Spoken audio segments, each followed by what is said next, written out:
गुरुदेव, हम जिस क्षेत्र से आते हैं वहाँ मांस मदिरा का सेवन स्वाभाविक होता था। इससे माता पिता और जो पारिवारिक जनता करते थे। आपका सत्संग सुन के सबने छोड़ दिया।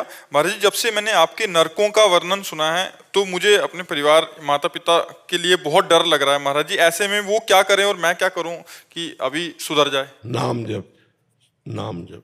माता जी छोड़ दी है, लेकिन उनके मन से नहीं गया है। ऐसा लगता है कि मैं चली जाऊं, तो मेरे डर से उन्होंने छोड़ रखा है। लगता है मैं चली जाऊंगी तो फिर खाना शुरू कर देंगी। तो फिर नरक जाने के लिए तैयार रहती थी।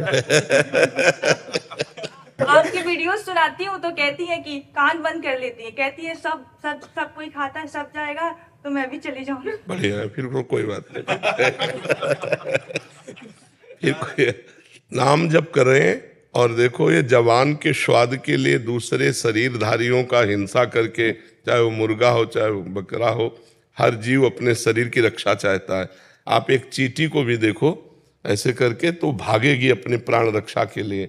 इन छोटे छोटे निरीह पशुओं की हत्या करके उनका जवान, उसके अंग काटे जाएंगे, फिर तुम जवान से खाओगे, तुम्हें अच्छा लगेगा? कैसी माँ हो, कैसा तुम्हारा हृदय है, इन तुम दूसरे जीवों के शरीरों की हत्या करके उसके मांस खाने के लिए तुम राजी हो? जैसे बोल दीजिए छोड़। तो ये सुनाना, अपनी माँ को सुनाना। हाँ, तो मुर्गा तो बकरा इन खाने में नरक जाने के लिए तैयार हो, दूसरे की हिंसा बर्दाश्त कर ले। अपने बेटे तुम्हारे को एक थप्पड़ कोई मारे, उस माँ को कितना बुरा लगेगा।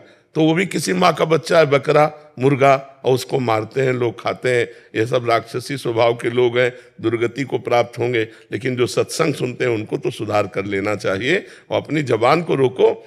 56 प्रकार के भोग बनते हैं हमारे वैष्णव में। ठाकुर जी को 56 प्रकार के भोग, 36 व्यंजन। ये कोई स्वाद है? ऐसे स्वाद है पदार्थ ठाकुर जी को भोग 56 भोग लगाए जाते हैं ठाकुर जी को। एक से एक स्वादिष्ट सब्जी, एक से एक स्वादिष्ट पदार्थ। अब हम तो यही प्रार्थना करेंगे तुम्हारी माँ के चरण छू के कि नरक न जाओ, भजन कर लो। सुन के आपके मुख से बहुत डर लगता है कि उनके साथ भी ऐसा होगा। तो नहीं, वो होगा पक्का। अवश्य में भोक्तव्यम कृतम कर्म शुभाशुभम, अवश्य में भोक्तव्यम। भोगना तो पड़ेगा जीव को। देखो,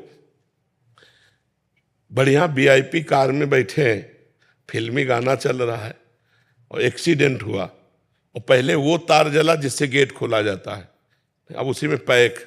अब वैसे ही जलो जैसे तुमने छौंक बगार का कीड़े मकूड़े जीव जंतु खाए, वैसे ही जलो। जिंदा कार में जल के राख हो गए। अवश्य में भोक्तव्यम कृतम कर्म शुभाशुभम। हम इसीलिए मजाक नहीं करते, हम इसीलिए कहते डरो। अवश्य में भोक्तव्यम कृतम कर्म शुभाशुभम। जीव को अपने कर्म का भोग भोगना, इसलिए डरो, किसी जीव को कष्ट मत दो। यदि किसी जीव को कष्ट दोगे तो तुम्हें भोगना पड़ेगा। ब्रह्मचारी प्रणव जी, रामकृष्ण मिशन, कोलकाता से। राधे राधे महाराज जी, शत शत नमन गुरुदेव। महाराज जी, हमारी रहनी साधु की है, परंतु व्याकुलता अच्छी लगती है। व्याकुलता पाने की चाहत अच्छी लगती है। क्या ये स्थिति सही है? भगवान को पाने से ज्यादा उनकी व्याकुलता अच्छी लगती है। क्या ये स्थिति सही है? भगवान के विरह में रोना, तड़पना, ये विशेष पावन हृदय में ऐसी आकांक्षा होती है। जो विशेष पावन हृदय होता है उसे भगवान के विषय में चिंतन करके रोना अच्छा लगता है, तड़पना अच्छा लगता है। उसको साधन प्रिय होता है, साध्य से ज़्यादा साधन प्रिय होता है। और जिसको साध्य से ज़्यादा साधन प्रिय होता है वही सिद्ध पुरुष होता है। जैसे नाम, हमें भगवान नहीं चाहिए, हमें भगवान का नाम इतना प्रिय लगे कि उसके बिना हम एक क्षण जी न सके। प्रतिपल नाम, भगवान का चिंतन। कभी हमारा हृदय तृप्ति का अनुभव न करे, भगवान के चिंतन में अतृप्त रहे, व्याकुलता पूर्वक चिंतन होता रहे। अगर कहीं एक पल के लिए भी चिंतन छूटे तो तद विस्मरणेन परम व्याकुलते थे। उनका विस्मरण असहनीय हो जाए। संसार की कोई भी वस्तु, कोई भी पद, कोई भी भोग हमें प्रिय न लगे, हमें प्रभु के सिवा कुछ अच्छा न लगे। नहीं खान पान ते भावे है, नहीं कोमल वसन सुहावे है, सब विषय लगे ते खारा है, हरियासिक का मग्न आ रहा है। एकमात्र भगवान के प्रेम में तड़पना। पर यह तभी होगा जब अनन्य चिंतन होगा, अन्य कोई चिंतन न हो, एकमात्र भगवान का चिंतन हो। सब कार्य करते हुए भी अनासक्त, सबसे मिलते हुए भी निरपेक्ष, किसी से कोई अपेक्षा नहीं, और निरंतर भगवान में स्थिति बनी रहे तो व्याकुलता अपने आप आ जाती है। जिसका हम रात दिन चिंतन करते हैं उसको देखा नहीं तो कैसे जिए। दरस बिन दूखन लागे नैन। जब हमारे को रात्रि में नींद न पड़े, पूरी रात हो गई नाम जप करते हुए, सुबह हुआ फिर पूरा नाम में डूबा हुआ, दिनचर्या कर रहा है लेकिन उसको शुद्ध नहीं है। कब क्या करना है, बस वही मांग हृदय में, वही मांग, और भजन और भजन, प्रभु से मिलन की चाह, व्याकुलता, रुदन, तड़पना, ये महाभागवतों की स्थिति है। तो जब हृदय पवित्र होने लगता है तो यही अच्छा लगने लगता है। फिर और कछु न सुहाए तिनको, जुगल सेवा सुख पकी। और कुछ अच्छा है, जब तक और कुछ अच्छा लगता है तब तक लड़ाई लड़नी होती साधक को। जब और कुछ अच्छा नहीं लगता तो स्वाभाविक, जैसे विषयी पुरुष का मन विषय में जाता है, ऐसे भक्त का चित्त भगवान में जाता है। उसे कुछ अच्छा नहीं लगता, क्योंकि कुछ अच्छा है ही नहीं। सत्य मानो यहाँ कुछ अच्छा नहीं, केवल माया का भ्रम है। रुपया, पैसा, मकान, स्त्री, पुत्र, पति, परिवार, वही सच्चिदानंद भगवान बना हुआ है। उसको हम समझ नहीं पा रहे और भ्रमात्मक भाव से है। तो यहाँ जो सत्य लग रहा है, प्रिय लग रहा है, वही भगवान से विमुखता है। जब यहाँ कुछ सत्य ना लगे, ब्रह्म सत्यम जगन मिथ्या, जब ये बात अंदर बैठ जाए अंदर, कि जैसे नकली नोट उठाने की हमारी इच्छा नहीं होगी, ऐसे ही हमको संसार ये नकली नोट की तरह लगे। असली तो भगवान है और उन्हीं में चित्त रमे। काम ही नारी प्यार जिम, लोभी जिम प्रिय दाम, तिम रघुनाथ निरंतर प्रिय लागो मोहि राम। हर समय भगवान का मधुर मधुर चिंतन, और कुछ अच्छा ही नहीं लगता है। ये दशा तभी आएगी जब निरंतर अव्यावृत भजनात् तन्मयाहा। देवर्षि नारद जी कहते तन्मय स्थिति भगवान में। वो बैठा है तो भगवान में, खड़ा है तो भगवान में, चल रहा है तो भगवान में, क्रियारत है तो भगवान में, क्रिया रहित है तो भगवान में। वो हर समय भगवदाकार वृत्ति। तब फिर ये आखिरी स्थिति है रुदन। भगवान के लिए तड़प तड़प करके एक एक मिनट व्यतीत करना, रोना, आह भर कर पुकारना, हे कृष्ण प्यारे कब तक ऐसे जिए। रूखा रूखा जीवन व्यतीत करते तो पूरा जीवन व्यतीत होता जा रहा है। कभी सोचते हैं कि आप शाम के मिलोगे तो शाम व्यतीत हो गई, रात्रि में स्वप्न में आओगे तो भी नहीं आए, अब दिन भी व्यतीत हो गया, फिर शाम आई। कब तक जीते रहेंगे ऐसे? प्रभु कृपा करो। वो प्रार्थना, वो व्याकुलता, वो अंदर से रुदु सुस्वरम राजन कृष्ण दर्शन लालसा, वो परम पवित्र आखिरी स्थिति। बस इसके बाद तो प्रेम लीला में प्रवेश हो जाता है जी। मीनाक्षी कुमारी जी दिल्ली से। राधे राधे राधे महाराज जी। महाराज जी, हम आत्मिक शक्ति कैसे प्राप्त कर सकते हैं? हमारी अंतरात्मा हमसे। आप और आत्मा दो नहीं है। जब तक आप और आत्मा दो रहेंगे तब तक आत्मिक शक्ति प्राप्ति नहीं कर सकते। आप ही आत्मा है, ये पता है आपको। आप स्त्री नहीं है, आप शरीर नहीं है। आपने भूल से अपने को स्त्री शरीर में आसक्त करके मान लिया कि मैं स्त्री शरीर। अब सोचती आत्मशक्ति प्राप्त हो, तो आत्मशक्ति किसको प्राप्त हो? आप ही तो आत्मा है और अपनी शक्ति को भूले हुए है। तो ज्ञान करना है, इस बात को जानना है। जो ज्ञान प्राप्त कर लेता है वह आत्मशक्ति संपन्न हो जाता है। हमारी आत्मा संतुष्ट और खुश कैसे होगी? आत्मा तो हर समय आप्त काम है, उसको कोई चाह नहीं तो वो संतुष्टि है। वो भगवान का स्वरूप है, इसलिए प्रसन्न रहती है। ब्रह्म भूता प्रसन्न आत्मा न सोचत ने का, वो तो अखंड प्रसन्न है। अब मन की बात करो आप, मन कैसे खुश रहेगा प्रसन्न है? आत्मा तो प्रसन्न ही है। आत्मा का स्वरूप है अखंड प्रसन्नता। आत्मा का स्वरूप है आप्त काम, कोई कामना नहीं। बात आप करना चाहती मन की है, मन को आप आत्मा कह के संबोधन कर रहे कि मैं कब खुश रहूंगी। मन खुशी नहीं रहता है, मन खुश नहीं रहता। हाँ, चूंकि अज्ञान से युक्त है तो कैसे खुशी रहे? बालक को खिलौने चाहिए तो एक खिलौना में खेल के थोड़ी देर के बाद तृप्त हो जाता है, दूसरा खिलौना चाहिए, तीसरा खिलौना चाहिए।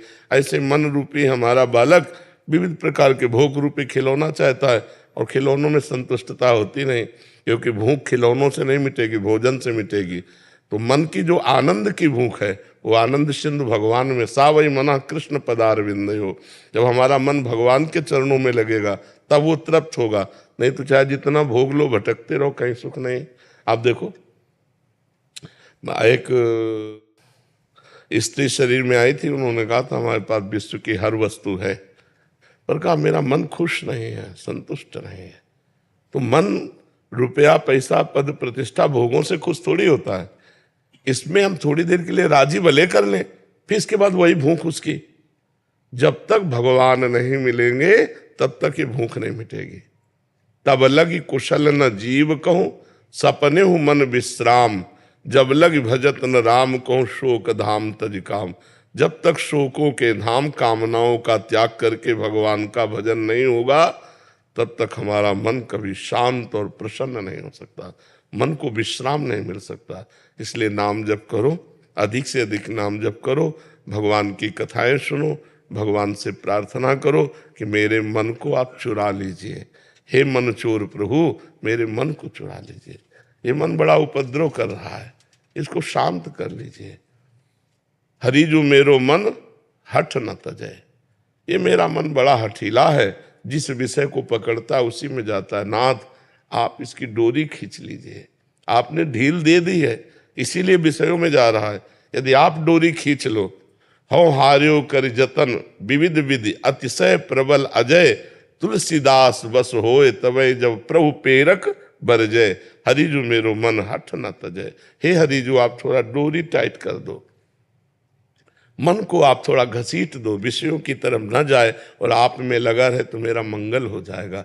आपका खिलवाड़ होगा, हमारा मंगल हो जाएगा।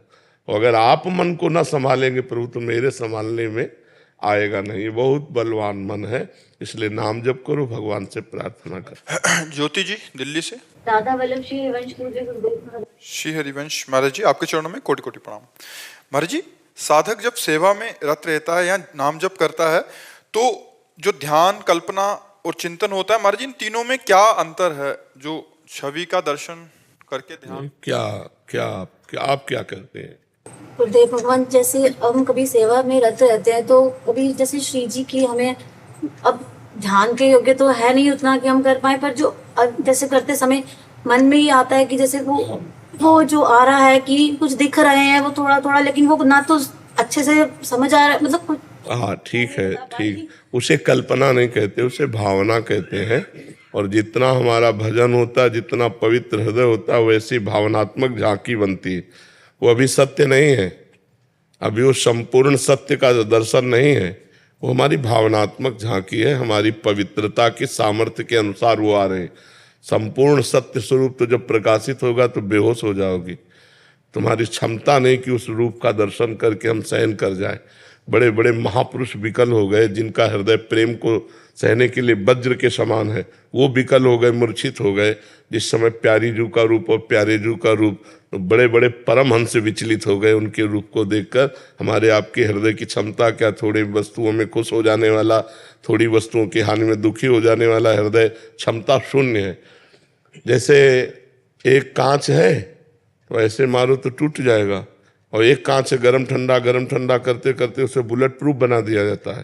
तो महापुरुषों का हृदय बुलेट प्रूफ होता है, संसार का कोई दुख तो छू नहीं सकता, और भागवतिक सुख को आराम से सह जाते हैं। वो विकल नहीं होते, वो मूर्छित नहीं होते। तो ऐसा प्रभु का जब रूप आएगा तो एक अलग बात है। अभी हमारी भावनात्मक झांकी बन रही, पर यह भी असत्य नहीं है। ये हमारी भावना के अनुसार वैसा भाव आ रहा है, पर पूर्ण सत्य भी नहीं है, क्योंकि पूर्ण उसे हम साक्षात्कार नहीं कह सकते कि भगवत साक्षात्कार हो रहा है। क्या ये हमें, मतलब इससे हम थोड़ा आगे बढ़ रहे हैं? हाँ, ये धीरे धीरे, हाँ धीरे धीरे सही चल रही है कुछ? हाँ, नहीं ठीक है। बस चरित्र पवित्र रखो और नाम जप करते रहो। सेवा में भावना जो बनती है भगवान की कृपा है।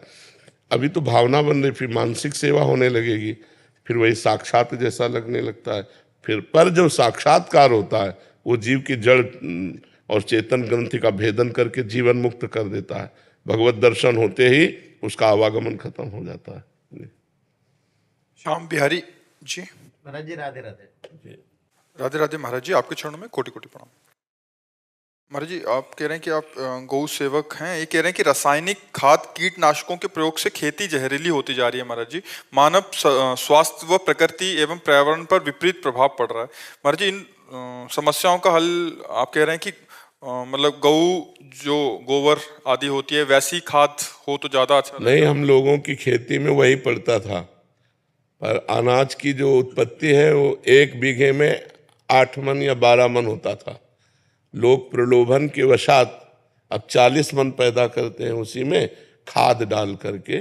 ये जो खाद है ये ऊर्जा शक्ति नष्ट करती है, जो उपजाऊ भूमि की ऊर्जा शक्ति है वो नष्ट हो जाती है, भूमि में ऊसरपन आने लगता है इस खाद से, और जो अन्न है वो जहरीला हो जाता है उसके। अब देखो नए नए जवान लोगों के हार्ट अटैक हो रहे हैं, जवान लोगों के ब्लड प्रेशर हाई लो हो रहे हैं, जवान लोगों में नाना प्रकार की रोग। तो इसका कारण ही हमारा अन्न ही है। बड़े केमिकल छिड़के जाते हैं और ये जो खाद आदि डाली जाती है ये बहुत नुकसानप्रद है। वो 12 मन बीघे में जो अन्न होता था उसकी रोटी ऐसी होती थी, आप ऐसे ही खाते चले जाओ, मीठी रोटी और स्वास्थ्यवर्धक।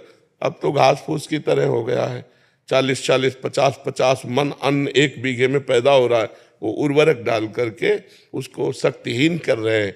अब अगर 2 बोरी खाद डाल दी और अगले साल मत डालो तो बाली नहीं आएगी, और अगर एक बार गाय के गोबर को आप डाल दो अच्छे से तो 3 साल तक कोई उर्वरक न डालो तो आपकी वो भूमि उपजाऊ बनी रहेगी। वैसे ही 3 साल, वो 1 साल तो और व्यतीत होने के बाद और रंग लाएगा, गोबर जैसे सड़ेगा वैसे और।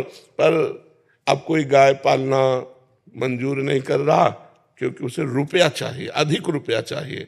तो अमेरिकन या भैंस यही पाल रहे। अपनी देसी गाय जो है 2 लीटर, 4 लीटर, 5 लीटर, मुझे लगता है इससे ज्यादा तो देसी गाय दूध देती नहीं। महाराज जी, मैं खुद किसान हूँ, मेरा ऊसर खेत था, घास का एक तिनका नहीं था।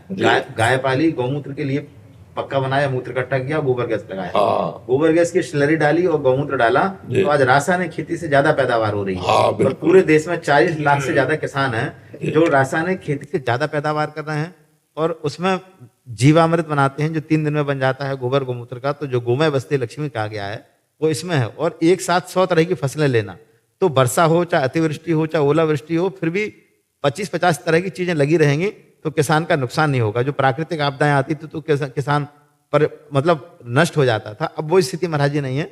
आपके माध्यम से हम चाहते हैं कि नहीं, इस बात में हम भी राजी हैं, इससे हमारी समाज में थोड़ा अन्न भले कम हो।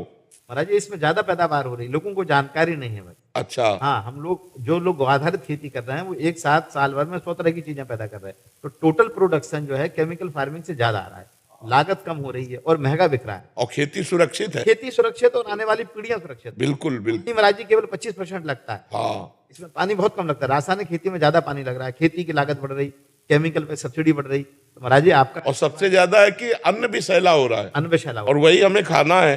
तो ये बात तो है, हमारी भी प्रार्थना है सबसे कि अधिक से अधिक गौ पाली जाए, अधिक से अधिक गोबर के द्वारा खेती की जाए, जहां तक हो सके खाद ना डालो, फिर अन्न जो है वो स्वस्थ रखेगा आपको। और आजकल दूध भी जितना है वो पावरहीन हो रहा है। अपनी गाय का, जो देसी गाय का आप दूध दूह के रख दो तो देखोगे उसमें स्वर्णिम आभा आएगी। महाराज जी वो स्वर्ण छार होता है उसमें। हाँ, वो अन्य दूधों में नहीं आएगी। गाय के दूध, और गाय का दूध पीने वाला स्फूर्ति वाला होगा। तो ये तो बहुत सुंदर है, हमारे धर्म माता है। जैसे वेद माता गायत्री है ना, ऐसे धर्म माता गऊ है। उसके गोबर में उसके ऐसे परमाणु पाए गए जो भागवतिक हैं, सतोगुणी हैं। जहाँ गाय के गोबर से लीप दिया जाए वहाँ लक्ष्मी का वास माना जाता है, ऐसा शास्त्रों में वर्णन होता है। और गौमूत्र से तो पंचगव्य बनते हैं, गाय का गोबर, गाय का दूध, गाय का दही, गाय का घी, गाय का मूत्र। और ये पिलाया जाता था दीक्षा देने के पहले, सबको पंचगव्य पिलाया जाता था। तो हमें लगता है कि जो अपने लोग भूल कर रहे हैं उसको सुधार करना चाहिए, जिससे खेती में भी, अन्न में भी और बुद्धि में भी सुधार आएगा। पवित्र भोजन से हमारी बुद्धि पवित्र होती है, हमारे आचरण पवित्र होते हैं, और पवित्र जन ही भगवान का चिंतन करके भगवान को प्राप्त होते हैं। देखो, गौ सेवा समर्थ है भगवत प्राप्ति कराने में। गौ के उपले से बनी हुई रोटी आप पाइए और गैस से पाई हुई, तो बहुत अंतर पड़ेगा। और गौ सेवा भगवान गोविंद ने की। ताई अहिर की छोहरियां छछिया भर छाछ में नाच नचावे, और भगवान लाखों गौओं को चराने जाते थे, सुबह चले जाते, शाम के वापस आते। तो गौ सेवा तो बहुत मंगलमय है, और उससे सबका हित ही हित है, अहित किसी का नहीं है। हमारी ये प्रार्थना है कि सब लोग अपनी खेती में गाय का गोबर आदि जो ये पद्धति बताई आप, इस पद्धति से चले तो और अच्छा रहेगा। ये महंगी महंगी खादें न डालें जो हमारी खेती को नुकसान देती है, हमारे जीवन को नुकसान देती है।